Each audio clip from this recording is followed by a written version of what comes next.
Well, thank you for having me, guys. Today is International Women's Day, so a special greeting to all the women here. These are important days. We can't take them for granted because I just want to make sure they're moving automatically. Because even 50 years ago, things were very, very different. I came into the world of charity work pretty much by chance. I realized that doing business in Hong Kong was great. I came here with pretty much nothing, and after 20 years, I turned around and I just realized that I had enough. And compared to my neighbors who are lawyers and doctors and very successful business people, perhaps in their 50s and their 60s and their 70s, you know, in Hong Kong, we keep on working. Nobody ever has enough. Nobody ever stops. And we're just on this journey to acquire more belongings. When I was 42, I just realized that I still had some great years ahead, probably a good 50 years ahead. And I wanted to do something different with my life. I figured that if I wait to become a philanthropist when I'm 80, what's the point? I'm not going to have the energy to do what I can accomplish at a younger age. So by chance, I entered into the world of refugees. I suppose maybe that was the only environment I could work in because my Cantonese is not good enough to be able to help the disadvantaged and the underprivileged that we find in our community. So by chance, I was introduced to some friends in Chongqing Mansion, that crazy place where all the world shrinks into one block. You've got people from 150 countries, a babble of languages, of cultures, of smells, of cuisines. Among these people are many who are those who get lost in the globalization, those who get lost in the flow of globalization where they are undocumented, they might not have, they become stateless for some reasons, they become asylum seekers, they can't go back home because of persecution, because of danger, because of threats to their lives. Unfortunately, in Hong Kong, where we have indeed signed, the government has signed the United Nations Convention Against Torture, we should be protecting people who flee persecution, people who have faced problems back home. But in fact, in the last 22 years, since the government signed up for this convention, imagine how many asylum seekers have come through Hong Kong. The number is actually 13,000. 13,000 have applied for protection here. And among these, up to last December, only 11 people, double digits, you know, just very low double digits, only 11 people had been protected. This year, things are changing. The government is feeling a lot of pressure from the work of advocacy of many people who are engaging the government to push them to do the right thing. But imagine that in 22 years, Hong Kong as an international city had only accepted 11 victims of torture. This is quite stunning because in other countries, 11% would be low. You know, in developed countries, you're talking about acceptance rates in the region of 25 to 45%. There's a bunch of slides going on behind me. I didn't want to be clicking them. So I had this idea of presenting black and white for the work that we encounter doing outreach, and color for the hope, color for the energy that we put into this field, color for the change that we want to see in this particular field. Now, of course, you know, most of you are not going to be interested in refugees. I wasn't interested in refugees. I think I was interested in pursuing social justice. It could have been anything. You know, in the 20 years, I've been in Hong Kong for 25 years. In 20 years that I was here, there was many things I noticed that didn't agree with me.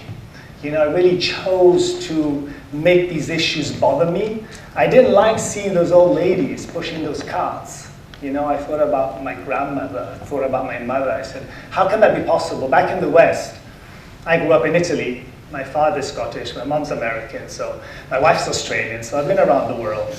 And you just don't see those scenes of, you know, those old ladies pushing those carts with cardboard that they actually sell for 40 cents a kilo.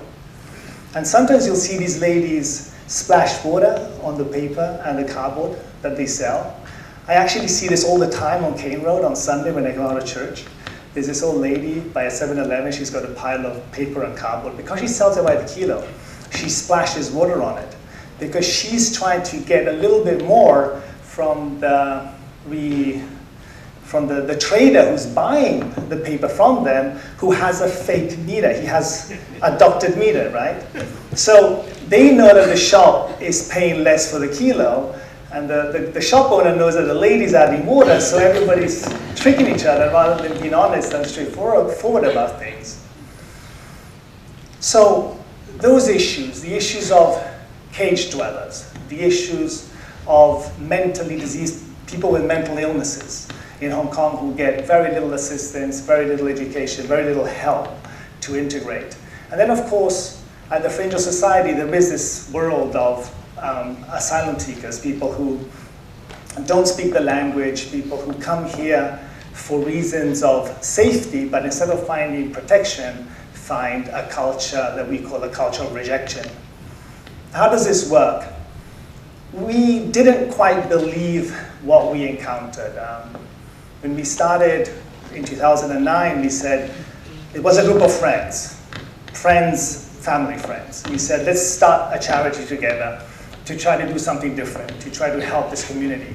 We were thinking of filling gaps. We were thinking of assisting them towards temporarily integrating in Hong Kong to make their life a little easier while it took these 5 to 10 years to get through the screening. We didn't think that there was a problem. We trusted the government. We didn't think there was a problem, a structural problem, a policy problem. It was only later on that we realized that the government is actually signing a lot of conventions so that Hong Kong looks good on the international scene. And you see that in a lot of different environments. You just have to read the paper to read about money laundering, sex trade, human trafficking. There are many issues where our reduced government, because it is a laissez-faire liberal government that does not have the manpower to enforce and check and monitor, to actually have oversight on all the domains where it should have responsibilities. It sort of runs on trust. There are problems with, in my field, there's a problem with outsourcing. In fact, with the social welfare department in general, I don't know how many of you guys are Hong Kong citizens born and raised here, but may you never require CSSA, the Comprehensive Social Security Assistance, because the level is so low that it's probably maybe 40% below the poverty line. So the social welfare department, which has the word social in it, has the word welfare in it, right? It's a government agency that should be helping those who are not as talented as us, who don't have the opportunities, the resources, the chances in life that many of us have had and will have, to help those who fall through the safety nets. These departments believe in outsourcing their contracts to companies, to NGOs, and then lack the oversight in controlling and checking the systems, and checking that the services are provided. So without making too much of a fuss about it, but just think that the Social Welfare Department now has 170 different agencies and NGOs providing services. And you have to wonder, is it possible for private contractors to do a good job in welfare? You know, usually private companies, private NGOs, and we are good at taking care of certain aspects of social problems, but to actually pick up a burden that includes thousands or tens of thousands of people, that's a very difficult concept. So at Vision First, we realized that you can't just provide the goods that are missing. Say babies don't have diapers. Say children were not getting transportation to go to school, kindergarten children. They weren't glasses or clothes or shoes. So to provide just these goods means that you're filling a gap for a moment. You might be helping 5–10% of a social group, but who's taking care of the other 90%, or the people that you don't know? It's a matter of policy. You see, any developed country that has a general policy, in this case I'm talking in particular about asylum policy, of course, because this is has become my specialty. A government has to have in place not only the immigration controls to check, screen, accept, integrate those who prove to be victims of these terrible acts, but also there needs to be a social system, a welfare system, particularly where this entire group, and I'm talking in Hong Kong about 6,000 individuals, are not allowed to work. So that's basically the main trigger that made me think how unfair this system is, and how, you see, I came here under British rule in 1987 as a British national, went to the immigration department, applied for an ID card. I think I got it within a week. And immediately you could just get a job and go to work. Many of my friends have come from other countries. Even in recent years, it's become a little bit more difficult to get a visa. But you see, it depends on your country of origin. If you come from those top 20 countries, no problem, you're going to get a visa. So apparently, the Spanish and French population in recent years has doubled because so many people have not, so many youngsters haven't found jobs back home because of the recession. But if you come as a victim of abuse, of torture, of genocide from African countries, if you have not found justice in South Asia, where the lowest ranking constable is as corrupt as the judges, so where basically you don't get an opportunity to have your problems redressed in the course of law, then you arrive in Hong Kong, and Hong Kong becomes a very, very hostile place. There is this extreme discrimination against a group that is quite powerless. And at Vision First, we find that the pursuit of social justice is not something that we can trust the government to achieve and to deliver in a fair and humane manner. If it weren't for all the human rights lawyers, if it weren't for the journalists, if it weren't for the TV crews, you know how many people come to us and they say, the story you've got is amazing. You know what? My editor said no, but on my day off, I want to go and see the slums. You know, we've had journalists and writers, photographers, people who do all this work pro bono. What does pro bono mean? Pro bono comes from Latin. It's basically pro bono publico, for the good of the public. It's a concept that's more than 2,000 years old. It's something that everybody has to start thinking about. And the sooner you think about working or acting or doing voluntary work for society, this then helps everybody to build groups of interest. My expression is to make something, to allow a situation to bother you to the point where you want to change that problem. And you just realize that you can't depend on other people taking care of it. When something strikes you as being unfair or unjust, you really have to talk to your friends. In an environment today where we all have mobile phones, where we all have Facebook, where we can all share that information, it's actually so easy to see something that you say that speaks to your heart and you say, this is just not right. I wonder what my friends think about it. And share that information and try to build up a concern group and then address it. Because particularly in Hong Kong, there aren't enough NGOs that seek change through social justice. And I didn't have any training in the field. I never picked up one book on sociology or law, for that matter, or even on humanitarianism. I came from the car business world. I used to sell Mercedes in China. So I was just a business person. But what you do when you're interested in something that strikes you as being massively unjust, you talk to your friends, and then you start a group. Your friends bring in other connections. the media becomes very important. We found that to be one of the most important angles because you can leverage so much on the shame factor, on exposing issues. But it's very easy then to talk to friends who know a lawyer, who know a professor, an academic, and to bring things together, particularly in a setting like a university. If it's not within this university, you have expertise in other universities. And in today's world of Facebook groups, it's just incredible what you can organize in just a month.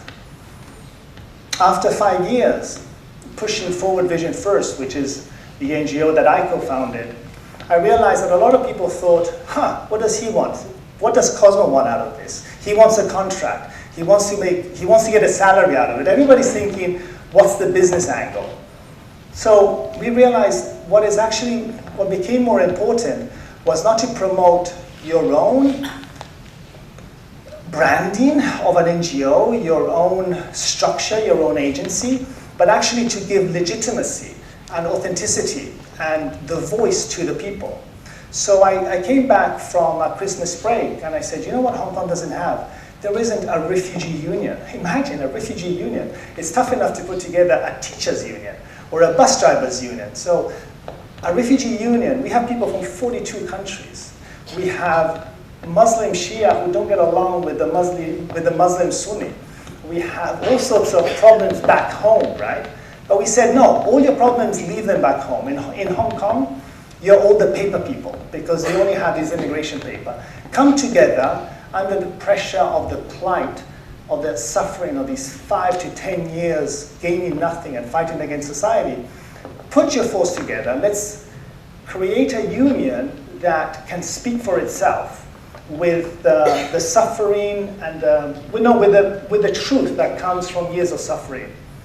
And then confront the government. Say, look, we have these thousands of people with the second generation of refugees coming along because, of course, they have families. They're not allowed to work. They're not provided sufficient welfare assistance. So you're really caught between a rock and a hard place. And suddenly, where Vision First was unable to get a meeting in 3 years with the Social Welfare Department, within 2 weeks, they called us into the Parliament building, the LegCo. And they met with the Refugee Union, where the Refugee Union, where we were not able to access certain aspects of the media, the Refugee Union actually managed to engage the public. So what I'm saying is, the interest comes from an injustice that you see in society. Other speakers were talking about the obsession, and then finally, you make a group. And together as a group, you can tackle social injustice. So it's not easy, but courage is contagious. And when you start having fun together as a group, you can actually change these injustices. So that's what I wanted to tell you.